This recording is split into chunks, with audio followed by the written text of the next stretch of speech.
Assalamualaikum, fourth year. My name is Dr. Zirtasha Khan and I am going to tell you guys about the viral disease known as hepatitis.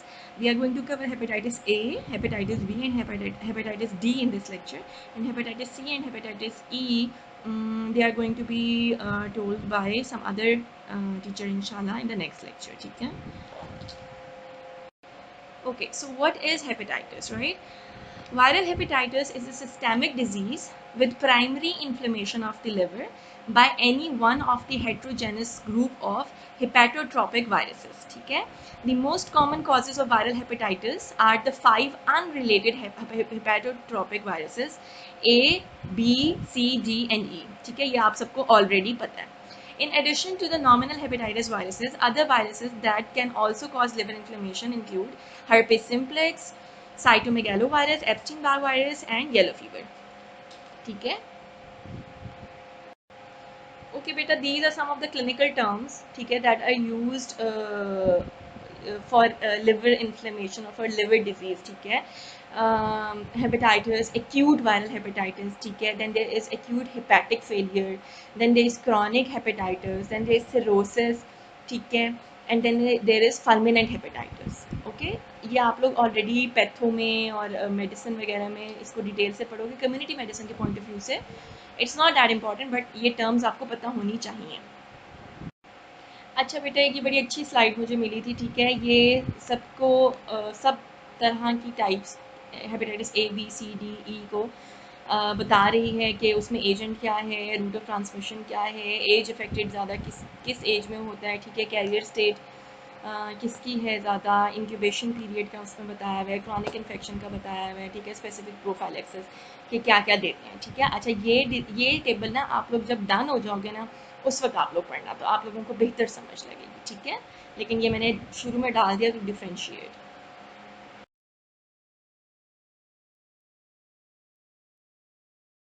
Okay, hepatitis A. ठीक है, formerly known as infectious hepatitis और epidemic jaundice. ठीक है, it is an acute infectious disease cause by hepatitis A virus HAV.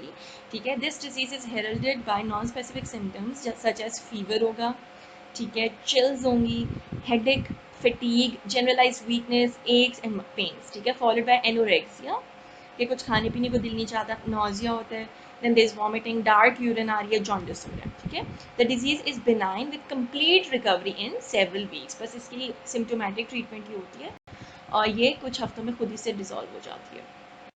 Okay, so what are the epidemiological determinants. ठीक है, आप लोगों को पता है कि एजेंट होता है, होस्ट होता है, एनवायरनमेंट होती है. ठीक है, एजेंट फैक्टर्स में एजेंट जो है कॉजिटिव एजेंट इसका हेपेटाइटिस ए वायरस है. ठीक है, एंटेरो वायरस है, पिकोना वेरिडी फैमिली का है और ये सिर्फ और सिर्फ हेपेटोसाइट्स में जाके मल्टीप्लाई होते हैं. ठीक है, रेजिस्टेंस जो होती है, the virus is fairly resistant to heat and chemicals. ठीक है, withstands heating to 60 degree centigrade for 1 hour. ठीक है, and is not affected by chlorine in doses usually employed for chlorination. ठीक है, formalin is stated to be an effective disinfectant. The virus is inactivated by ultraviolet rays and by boiling for 5 minutes or autoclaving. तो क्या decide हुआ? Decide ये हुआ कि अगर एक वायरस है, ठीक है, तो आपने उसको या फॉर्मेलिन से डिसइंफेक्ट करना है हेपेटाइटिस ए वायरस को, तो वो मरेगा, या फिर उसको अल्ट्रावायलेट रेज चाहिए, उससे इनएक्टिवेट होगा, बॉइलिंग 5 मिनट्स अगर करेंगे तो उससे होगा, या ऑटोक्लेविंग से होगा. ठीक है, इन 3 तरीकों से होगा. क्लोरीन से नहीं हो रहा है और हीट और केमिकल से फेयरली ये रेजिस्टेंट है. अच्छा जी, अब एजेंट के बारे में ही हम पढ़ रहे हैं. ठीक है, रेजर्वोयर ऑफ इन्फेक्शन इसका क्या है? Human cases are the only reservoir of infection. ठीक है, सारी ह्यूमंस में ही है hepatitis A. Period of infectivity इसकी the risk of transmitting hepatitis A virus is greatest from 2 weeks before to 1 week after the onset of jaundice. ठीक है, jaundice होने से 2 हफ्ते पहले से उसके होने के 1 हफ्ते बाद तक ये ट्रांसमिट हो सकता है. इन्फेक्टिव मटीरियल्स इसकी ज़्यादातर फीसेस होती है, ओरोफिकल रूट होता है. ठीक है, इसका बेटा, और वायरस की एक्सक्रीशन जो है ना वो फीसेस में. ठीक है, it is excreted in the faeces for about 2 weeks before onset of jaundice and for up to 2 weeks thereafter. ठीक है, तो एक्सक्रीट ये होता रहता है जॉन्डिस से 2 हफ्ते पहले से 2 हफ्ते बाद तक. और इन्फेक्टिविटी मैंने क्या बताई थी, 2 हफ्ते से जॉन्डिस होने से 2 हफ्ते पहले से लेकर 1 हफ्ते बाद तक ये इन्फेक्टिव होता है. ओके, ओके बेटा, हमने we have covered one epidemiological determinant, that was the agent. Now we are going to cover the second epidemiological determinant and third one. The second one is host and the third one is environment. Environment में you just need to know that cases they occur throughout the year, ठीक है, तो environment का ऐसा कोई role नहीं है. Host factors में ये है कि एज जो है मोर फ्रीक्वेंट होता है बच्चों में, ठीक है, और लेकिन एडल्ट में भी हो सकता है अगर ससेप्टेबिलिटी हो, ठीक है, और both males and females are equally susceptible. और इम्यूनिटी का ये है कि अगर एक दफ़ा हो गया है तो प्रोबेबिलिटी है कि दोबारा नहीं होगा, ठीक है, लेकिन हो भी सकता है बट लाइक मोस्ट प्रोबेबली नहीं होगा. Incubation period, I hope you guys know this term कि इंक्यूबेशन पीरियड क्या होता है. इंक्यूबेशन पीरियड ये होता है कि डिजीज़ एजेंट बॉडी में एंटर हो गया है और अब उसने जब तक मतलब सिम्टम्स नहीं शो कराना शुरू किया, वो वाला जो टाइम पीरियड होता है उसको इंक्यूबेशन पीरियड कहते हैं, ठीक है बेटे, और ये 10 to 50 डेज का होता है, ठीक है. अच्छा, इसकी जो मोड ऑफ ट्रांसमिशन है ना बच्चों, वो है फीकोरल रूट मोस्ट प्रॉबेबल, ठीक है, मेजर रूट है, ठीक है, और वही कंटेमिनेटेड वाटर है, फूड है या मिल्क है, ठीक है, फीसेस से या गंदे हाथों से फॉर एग्जांपल कंटेमिनेशन हो गई है तो उसके ज़रिए आप किसी और ने खाया तो वो इन्फेक्ट हो सकता है. पैरेंटल रूट होता है लेकिन ये रेयर है, ठीक है, यानी कि ब्लड और ब्लड प्रोडक्ट्स में स्किन पेनिट्रेशन से कंटेमिनेटेड नीडल्स के थ्रू, ठीक है. सेक्सुअल ट्रांसमिशन जो है वो होमोसेक्सुअल मैन में हो सकती है because of the oral anal contact, ठीक है, अदरवाइज इट्स रेयर. तो मेजर क्या है, फीको ओरल रूट है, ठीक है. Okay, how do we diagnose hepatitis A? it comes in the feces, in the blood and in bile. तो इससे हम इम्यूनो इलेक्ट्रॉन माइक्रोस्कोपी के थ्रू पता कर सकते हैं, ठीक है. अच्छा, इसके अलावा वायरस के आइसोलेशन कर सकते हैं इन्हीं जगहों से, फीसेस से लेकर या ब्लड से लेकर. डिटेक्शन ऑफ एंटीबॉडी आप कर सकते हो बाय एलाइजा, ठीक है. बायोकेमिकल टेस्ट कौन से हैं, ALT है, बिलीरुबिन है, प्रोटीन है, ये आप इससे आप डायग्नोज कर सकते हो. और मॉलिक्यूलर डायग्नोसिस जो होता है ना वो भी कर सकते हो PCR से, ठीक है. ये 5 तरीके हैं जिससे आप diagnosis, you can make the diagnosis. Okay बेटा, now this is the graphical representation of the immunity that is taking place over the time, ठीक है. अच्छा, अब देखो वीक्स आफ्टर इन्फेक्शन क्या क्या हो रहा है. सबसे पहले IgM आ रही है जो कि आप लोगों को पता है कि सबसे पहले इनिशियली IgM आती है और फिर IgG आ रही है जो कि स्टेबल रह रही है, ठीक है, और IgM फिर आहिस्ता आहिस्ता डिक्रीज होती जा रही है जैसे IgG बढ़ रही है, ठीक है. तो इनिशियली आपका फ़ौरन से IgM आती है. Okay, so the prevention is to maintain hygiene and to maintain the sanitation, ठीक है. इसके अलावा वैक्सीनेशन, ठीक है, मेन वैक्सीनेशन ऑफ ससेप्टेबल, ठीक है, पीपल, ठीक है. उसमें ये होगा कि लाइव अटेनुएटेड बेटा वैक्सीन आती है और इसके अलावा इनएक्टिवेटेड वैक्सीन आती है, ठीक है. जो लाइव अटेनुएटेड वैक्सीन है उसकी सिर्फ एक डोज ही काफ़ी होती है और जो इनएक्टिवेटेड वैक्सीन होती है उसकी 2 डोजेज होती हैं, ठीक है, और वो सबकट लगती है, ठीक है, सबकुटेनियसली लगती है और जो 2 डोजेज हैं उनके दरमियान का डिफरेंस जो है ना वो 6 to 12 वीक्स अपार्ट एटलीस्ट होना चाहिए, ठीक है. इसके अलावा पैसिव इम्यूनाइजेशन जो है उसमें वही ह्यूमन इम्यूनोग्लोबुलिन आ गया, ठीक है, और अर्ली इंक्यूबेशन पीरियड में विल प्रिवेंट द या अटेनुएट कर लेगा क्लिनिकल केस को, ठीक है. इसके अलावा एक्टिव इम्यूनाइजेशन वही जो मैंने आप लोगों को जिक्र कर दिया है, ठीक है. इनएक्टिवेटेड और लाइव वैक्सीन आती हैं, ठीक है, और पैसिव में आप इम्यूनोग्लोबुलिन्स लगा सकते हो, ठीक है, जो हाई रिस्क लोग होते हैं उनको. ट्रीटमेंट बेटा इसकी नॉन स्पेसिफिक होती है, यानी कि बेड रेस्ट देते हो, बेड रेस्ट का कहते हो, और सपोर्टिव ट्रीटमेंट होती है, वही डाइटरी फूड, नरम ग़िज़ा खाएं, रेस्ट करें, ठीक है, यही वाली चीज़ें ही होती हैं. इसकी कॉम्प्लिकेशन यही हो सकती है कि रिलैप्स केस कर सकता है, ठीक है, ठीक होते होते एकदम रिलैप्स कर जाए. अच्छा, इसके अलावा मैंने बेटा इंटरेस्टिंग एक आप लोगों को बात बतानी है, वो ये कि अगर एरियाज़ हो ना जहाँ पे हाई लेवल ऑफ इन्फेक्शन है तो वो जो है वो जिस पुअर डेवलपिंग रीजन है वहाँ पे ज़्यादातर जो बच्चे होते हैं ना they are already like they are suffering from hepatitis A, लेकिन वो सिम्टम फ्री होते हैं 10 ईयर से कम. तो इसलिए जो उधर क्लिनिकल केसेस होते हैं वो कम होते हैं, ठीक है.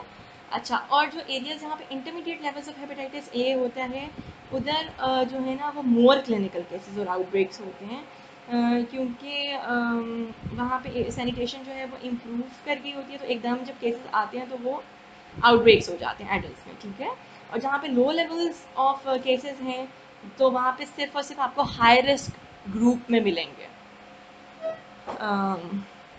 जो हेपेटाइटिस ए के केसेस हैं ना, जहाँ पे कम रिपोर्ट हो रहे हैं वहाँ पे सिर्फ और सिर्फ आपको हाई रिस्क ग्रुप्स में या ट्रैवलर्स वगैरह में मिलेंगे केसेस, ठीक है.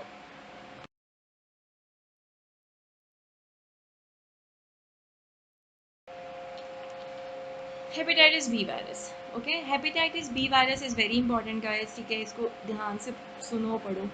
Hepatitis B virus formerly known as serum hepatitis, ठीक है, is an acute systemic infection with major pathology in the liver caused by hepatitis B virus, ठीक है, ट्रांसमिटेड बाय पैरेंटल रूट, ठीक है। The acute illness causes liver inflammation, vomiting, jaundice and rarely death, ठीक है, complication. उसके अलावा chronic hepatitis B eventually causes cirrhosis and liver cancer. Hepatitis B is endemic throughout the world, specially in tropical and developing countries. Epidemiological determinants, number 1 agent factor, agent is hepatitis B virus, ठीक है, ये DNA shelled virus होता है, ठीक है, इससे ज़्यादा तुम लोगों को नहीं पता होना चाहिए। Hepatitis B virus occurs in 3 morphological form in serum, ठीक है, और that's fine, you don't need to know all this, patho में देख लेना आप लोगों को जरूरत हो, कम्युनिटी में बस इतना ही पता होना चाहिए कि एजेंट है कौन सा, ठीक है।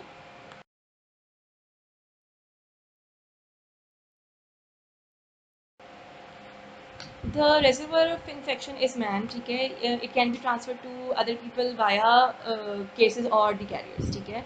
अच्छा, इसके अलावा इन्फेक्टिव जो मटेरियल होता है, कंटेमिनेटेड ब्लड, जैसे कि मैंने आप लोगों को बताया था, हेपेटाइटिस ए में जो था वो फीको रूट था, तो फीसिस के ज़रिए सबसे ज़्यादा हो रहा था, यानी कि, और पानी और कंटेमिनेटेड फूड के ज़रिए, और इसमें पैरेंट्रल है, ठीक है, तो इसमें ब्लड के ज़रिए बॉडी की जितनी भी सिक्रीशंस हैं, स्लाइवा हो गया, वेजाइनल सिक्रीशन, सीमन, ठीक है, उसमें निकलेगा। एंड रेजिस्टेंस क्या है इसकी, हाइपोक्लोराइड, सोडियम हाइपोक्लोराइड से रेजिस्टेंट रैपिडली डिस्ट्रॉय हो जाएगा, ठीक है, रेजिस्टेंट नहीं है उससे। और हीट स्टरलाइजेशन, ठीक है, in an autoclave for 30 to 60 minutes, तो वायरस विल बी किल्ड, ठीक है। अच्छा बेटा, इसके अलावा हमें ये पता होना चाहिए कि 33% ऑफ द केसेस जो है ना वो एसिम्टोमेटिक होते हैं, ठीक है, और इन्हीं 33 में से जो है ना 5 to 10% जो है ना ऑफ दीज बिकम्स कैरियर्स, ठीक है, कैरियर बन जाते हैं, leading to chronic hepatitis in some, okay. और बाकी जो एक्यूट हेपेटाइटिस का जो केस आएगा हेपेटाइटिस बी के केसेस, बी वायरस के केसेस में, वो 66% ऑफ द टाइम है, ठीक है। 66% जो है वो सिम्टोमेटिक है, 33% जो है एसिम्टोमेटिक है, और एसिम्टोमेटिक की कैरियर स्टेज में लेके जा रहा है, जो कि सिरोसिस करा सकता है, क्रॉनिक हेपेटाइटिस में कन्वर्ट हो सकता है, ठीक हो गया। अच्छा जी, इसके अलावा बेटा इसका इंक्यूबेशन पीरियड जो होता है ना वो है, अच्छा ये आप लोग देख लो कि हेपेटाइटिस बी वायरस की जो 3 डिस्टिंग्विश्ड एंटीजन्स है ना वो क्या क्या है, ठीक है, वो हैं हेपेटाइटिस बी एस एंटीजन, जिसको ऑस्ट्रेलियन एंटीजन भी कहते हैं, सी एंटीजन जिसको कोर एंटीजन कहते हैं, ई एंटीजन जिसको एनवेलप एंटीजन कहते हैं, ठीक है। ये बताने का मकसद ये है क्योंकि आगे आपको पता चलेगा कि कौन से कब रेज करते हैं टाइम पीरियड के हिसाब से, ठीक है, तो ये ह्यूमोरल सेलुलर रिस्पॉन्स में आता है। इसके अलावा इसका इंक्यूबेशन पीरियड जो होता है वो 60 to 90 डेज का होता है, ठीक है बच्चों। अच्छा जी, हेपेटाइटिस बी वायरस को कॉन्टैक्ट करने वाला हाई रिस्क ग्रुप कौन सा है, ठीक है, people from endemic regions, endemic regions कौन से होते हैं जहाँ पे बहुत प्रेवलेंट होता है और मतलब नॉर्मल है वहाँ पे हेपेटाइटिस बी होना, babies of mother with chronic hepatitis B virus, ठीक है, very important, intravenous drug abusers, ठीक है, very important, people with multiple sexual partners, ठीक है, haemophiliacs with other and other patients recruiting blood and blood product treatments, ठीक है, जिन बेचारों को हर वक्त ज़रूरत पड़ती रहती है ट्रांसफ्यूजन की, health care personnel who have contact with blood and in patients who are immunocompromised, ये सारा हाई रिस्क ग्रुप है, ठीक है बेटा, very important. Mode of transmission, as we have already discussed, is parenteral majorly, ठीक है, IV drug abusers, healthcare workers are at increased risk, ठीक है। There is sexual transmission, जिसमें sex workers जो होते हैं या homosexuals हैं, they are at particular risk. Then there is vertical transmission from a mother who is chronically hepatitis B positive to the infant, ठीक है। Mothers who are hepatitis B envelop antigen positive are much more likely to transmit to their offspring than those who are not, ठीक है। अभी तो ये difference आ गया। Perinatal transmission is the main means of transmission in high prevalence population, ठीक है, जिसे हमने पीछे पढ़ा भी था। How do we diagnose hepatitis B patient? We diagnose the patient by serology, by biochemical test, यानी कि chemistry के जो टेस्ट होते हैं लिवर के, AST, ALT, ALP, total bilirubin test करवाया, ठीक है, हिस्टोलॉजी, इम्यूनो पेरोक्सीडेज स्टेनिंग के ज़रिए, ठीक है, hepatitis B viral DNA is the most accurate marker of viral DNA and is detected by PCR, ठीक है, तो PCR कराएंगे तो हमें हेपेटाइटिस बी का वायरस मिल जाएगा। Then a liver biopsy, ठीक है, to determine the grade, inflammation or the stage of the fibrosis in cases of chronic hepatitis. Okay, so these are the various antigen agents that are being shown in the graph, ठीक है, कि कौन सा किस वक्त बढ़ रहा है, ठीक है. अच्छा, इसमें बेटा जो हेपेटाइटिस बी सरफेस एंटीजन है ना, ठीक है, वो और हेपेटाइटिस ई जो एनवेलप एंटीजन है, अगर वो पॉजिटिव आ जाए, ठीक है, विद एनी एंटीबॉडीज जैसे आईजीजी या आईजीएम के साथ, तो इसका मतलब ये एक्यूट इन्फेक्शन भी हो सकती है और क्रॉनिक इन्फेक्शन भी हो सकती है, ठीक है. अगर एंटी एचबीएस, ठीक है, antibody against the surface virus आ गया है और वो पॉजिटिव आ रही है, तो वो या रिकवरी में होगा पेशेंट या फिर वो वैक्सीनेटेड होगा, ठीक है. इन दोनों में ये डिफरेंस होता है कि अगर एंटी एचपीएस पॉजिटिव है, ठीक है, तो अगर तो रिकवरी में होगा तो आईजीजी भी पॉजिटिव मिलेगी, ठीक है. अगर वैक्सीनेशन वाले फेज में होगा तो खाली एंटी एचपीएस पॉजिटिव होगा. अगर खाली आईजीजी पॉजिटिव हो और बाकी सब कुछ नेगेटिव हो तो इसका मतलब ये फॉल्स पॉजिटिव है टेस्ट, ठीक है. और अगर खाली आईजीएम पॉजिटिव हो तो इसका मतलब एक्यूट इन्फेक्शन है, ठीक है, एक्यूट फेज चल रहा है. Okay, as I have told you guys in the previous slide that how do we diagnose the patient, that at which stage is the patient in, ठीक है. तो वो बेटा इस तरह से ये है कि अब देखो इंटरप्रिटेशन ये है कि अगर एक्यूट हेपेटाइटिस बी वायरस है जो कि हाईली इन्फेक्शियस है, तो उसमें क्या होगा, hepatitis H B S antigen, H B E antigen दोनों पॉजिटिव है, जो तो मैंने आप लोगों को बताया था कि एक्यूट फेज में और क्रॉनिक फेज में हो सकते हैं, ठीक है. और इसके अलावा anti H B C antibody कौन सी बनी हुई है, आईजीएम बनी हुई है. एक्यूट फेज है, आईजीएम हमेशा एक्यूट फेज में होती है. एंटी एच बी एस और एंटी एच बी ई जो हैं वो नेगेटिव हैं इसमें, ठीक है, खाली कोर के अगेंस्ट बनी हुई है. अच्छा जी, ठीक है, सिंपल. आपने अगर एक्यूट इन्फेक्शन देख लिया, आपने देख लिया जी एस एंटीजन पॉजिटिव है, ई एंटीजन पॉजिटिव है और आईजीएम एंटीबॉडी. अगर क्रॉनिक है तो उसमें मैंने आप लोगों को बताया था एस एंटीजन पॉजिटिव होगा, ई एंटीजन पॉजिटिव होगा, क्योंकि क्रॉनिक केस है तो आईजीजी पॉजिटिव होगा, बाकी दोनों नेगेटिव है. ठीक हो गया, डिफ्रेंशिएट कर लिया आप लोगों ने. अच्छा जी, अगर अब ये तीसरा है, ठीक है, आप लोगों के लेवल पे इतना difficult I don't think so आएगा, लेकिन फिर भी आप लोग ये बेटा अच्छे से स्लाइड कर लेना, ठीक है. मतलब पहले दो तो इम्पॉर्टेंट हैं. अब ये देखो, अगर लेट या क्रॉनिक हेपेटाइटिस बी इन्फेक्शन है या कैरियर स्टेट है जिसकी लो इन्फेक्टिविटी है, ठीक है, पहले हमने हाई इन्फेक्टिविटी पढ़ी, अब हमने लो इन्फेक्टिविटी पढ़ी. लो इन्फेक्टिविटी उस केस में है जिसमें सरफेस एंटीजन तो पॉजिटिव है लेकिन ई यानी कि इन्वेलप एंटीजन नेगेटिव है, ठीक है. और साथ वही आईजीजी, तो आपको पता है क्रॉनिक केस में आईजीजी होगी, एक्यूट केस में आईजीएम होगी, ठीक है. अच्छा, इसके अलावा अब आप लोग देख लो कि rarely in early acute hepatitis B infection, ठीक है, उसमें क्या होगा, ये रेयर केसेस हैं, इनको छोड़ दो, ये मत करो, ठीक है, उसमें भी आप लोग कंफ्यूज हो जाएंगे. बाकी देखो इम्यूनिटी में मैंने जैसे कि आप लोगों को बताया था कि एंटी एच पी एस आपको मिलेगा, ठीक है, वो पॉजिटिव है, सबसे लास्ट में देखें बेटा, ठीक है. रिकवरी में पॉजिटिव होगा और इम्यूनाइजेशन में पॉजिटिव होगा, लेकिन रिकवरी में मैंने आप लोगों को बताया था आईजीजी भी पॉजिटिव मिलेगा, ठीक है. चलो, okay, so from community medicine point of view prevention is very very very important, ठीक है. सबसे पहले तो प्रिवेंशन जी होने से ऐसे रोकनी है ना कि you should the system should be health system should be so strong, ठीक है, कि screening go before blood and organ transplant, ठीक है, and proper needle disposal, health care workers wear latex gloves, ठीक है, when in contact with blood, and health education which is very very important, ठीक है. फिर आगे आ जाओ तो हमें वैक्सीन की बात करते हैं, ठीक है. वैक्सीनेशन आपने जो है ना वो इस तरह से करनी है कि अगर प्री एक्सपोजर का केस है ना, तो यानी कि अभी आप सिर्फ हाई रिस्क ग्रुप में हो, ठीक है, तो फर्स्ट डोज दे दी, ठीक है, वो 1 ml की हो गई डोज, ठीक है. सेकेंड डोज जो है वो दी after 4 weeks of the first dose, and third dose दी after 8 weeks of the third second dose, ठीक है. ठीक है, पहली डोज के बाद यानी कि 3 डोजेज में गया वैक्सीन, ओके. अच्छा, उसके अलावा बेटा दूसरी ऑप्शन होती है इम्यूनोग्लोबुलिन्स की, ठीक है, they are very effective, 0.05 to 0.07 ml पर kg जाते हैं, ठीक है. विद इन 6 आवर्स दे दें तो बेस्ट हो, जैसे अगर फॉर एग्जांपल कोई एक्सपोज हो गया तो उसको 6 घंटे के अंदर से दे दें, लेकिन it should not be later than 48 hours, ठीक है, आफ्टर द एक्सपोजर, ओके. अच्छा, अब अगर कुछ ऐसे केसेस हैं जिस तरह ब्लड एक्सपोज्ड जो हुआ वो कंफर्म पॉजिटिव है, ठीक है, और इसके अलावा न्यू बॉर्न बेबीज़ जो कि मदर्स जो जिनको ऑलरेडी हेपेटाइटिस बी है या जो कैरियर्स हैं उनके बच्चे जो पैदा हो रहे हैं, उन केसेस में both active and passive immunisation is required, ठीक है। उसमें दोनों दोनों दे देते हैं, इम्यूनोग्लोबुलिन्स भी दे देते हैं और वैक्सीन भी लगा देते हैं।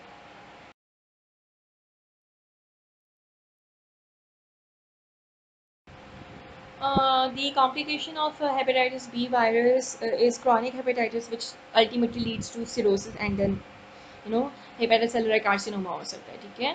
अच्छा, इसके अलावा बेटा ट्रीटमेंट जो होती है ना वो ओरल एंटीवायरल्स होते हैं, ठीक है। इंटरफेरॉन अल्फा हो गया, ठीक है, जिसका रिस्पॉन्स रेट इज़ 30 to 40%, ठीक है। इसके अलावा लेमिविडीन हो गया, ठीक है, जो कि रिलैप्स केसेस में या ड्रग रेजिस्टेंट केसेस में देते हैं, ठीक है। ये नेम्स हैं, ठीक है। यू गाइस शुड नो के ओरल एंटीवायरल्स जा रहे हैं, ठीक है।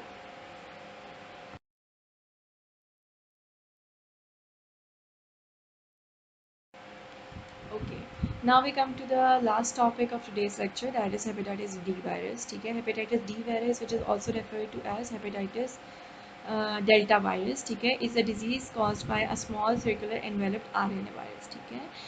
B virus कौन सा था? DNA था, ठीक है। hepatitis D virus is considered to be sub-viral satellite because it can propagate only in the presence of the hepatitis B virus, ठीक है। अगर hepatitis B virus already नहीं है तो hepatitis D virus नहीं हो सकता उसके बगैर, तो इसलिए ये क्या है, सब वायरल सैटेलाइट है।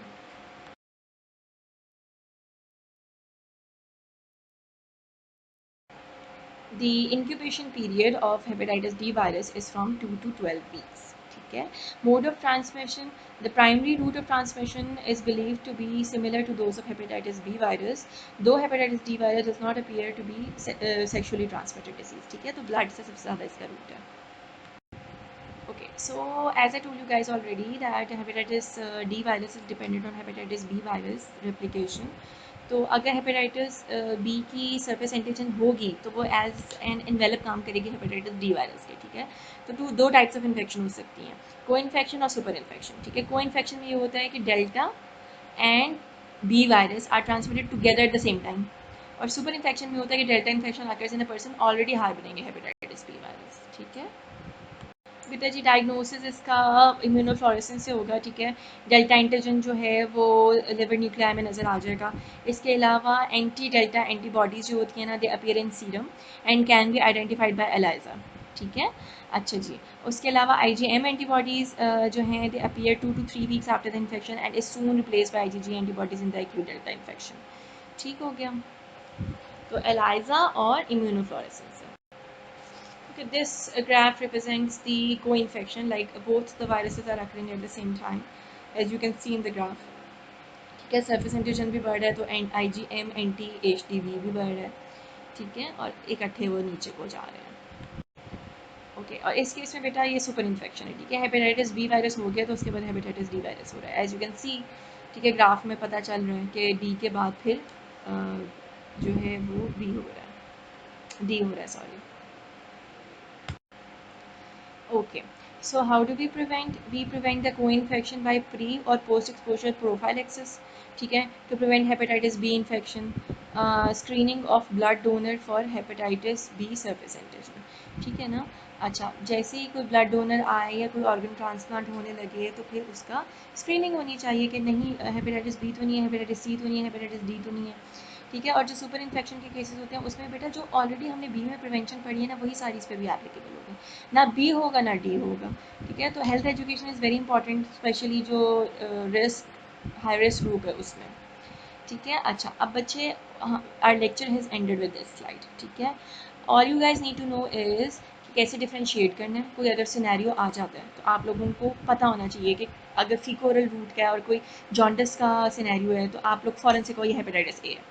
फिर उससे रिलेटेड क्वेश्चंस हो सकते हैं कि प्रिवेंशन क्या है और वैक्सीन लगाते हैं कि नहीं लगाते हैं, ठीक है। इंक्यूबेशन पीरियड पूछ सकते हैं, वो MCQs में पूछ सकते हैं। अच्छा, इसके अलावा बेटा आप लोगों को सिनेरियोज़ के थ्रू ना पता होना चाहिए कि पैरेंटल सबसे ज़्यादा किस में है। अगर बेबी हेपेटाइटिस बी मदर जो है वो पॉजिटिव है तो उसके बच्चे को क्या क्या लगना चाहिए, ठीक है। ये मैं आप लोगों को बता चुकी हूँ, this is very very important, ठीक है। Both active and passive immunisation उसको होती है, you guys should know this, ठीक है। ये MCQ आ सकता है आपको, आपकी OSP भी आ सकती है, ठीक है। On that note I hope you guys understood the lecture, ठीक है, and thank you so much. अल्लाह हाफिज़।